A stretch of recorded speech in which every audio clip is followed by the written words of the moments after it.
নারী সমাজকে অপমান করে আইডি হ্যাকের মিথ্যা তথ্য ছড়াচ্ছে একটি দল। খুলনায় তারেক রহমান ভোট গণনায় দেরি হওয়ার কথা বলে ষড়যন্ত্রের অভিযোগ।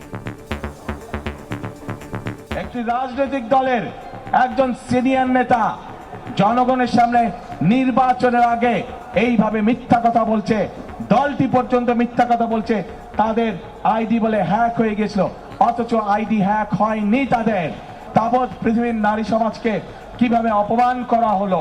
এরা ধর্মকে ব্যবহার করে নিজেদের স্বার্থ রক্ষা করার জন্য। নারীদের হেনস্থা করে জামাতের পেছনে লেগেছে একটি দল। অভিযোগ আমিরের, ক্ষমতায় গেলে সম্মানজনক কর্মসংস্থানের প্রতিশ্রুতি। গত কয়েকদিন ধরে বাংলাদেশে অনেকগুলা ঘটনা ঘটেছে মা বোনদেরকে অপমান করার, তার প্রতিবাদ আমি করি, এখন আমার পিছনে লেগেছে।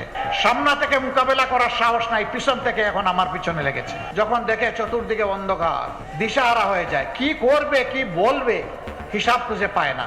এ দিয়ে জনগণের ভালোবাসার জোয়ার ঠেকানো যাবে না। দেখছিলেন প্রধান শিরোনাম। দুপুরের সময় সঙ্গে আছে আমি ইমদাদুল হক। এবার অন্যান্য শীর্ষ সংবাদ। নারীদের নিয়ে আপত্তিকর মন্তব্যের প্রতিবাদে রাজধানীতে মহিলা দলের মিছিল। আইডি হ্যাকের প্রমাণ না দিতে পারলে ক্ষমা চাওয়ার দাবি। ভোটের মাঠে রুখে দাঁড়ানোর হুঁশিয়ারি।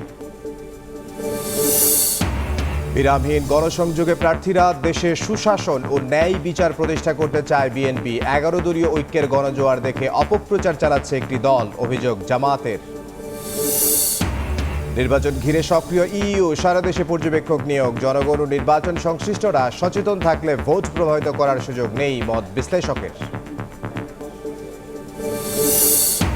প্লট দুর্নীতির 2 মামলায় শেখ হাসিনার 10 বছরের কারাদণ্ড। টিউলিপের 4 বছর, আজমিনা ও রাদওয়ানের 7 বছর করে সাজা।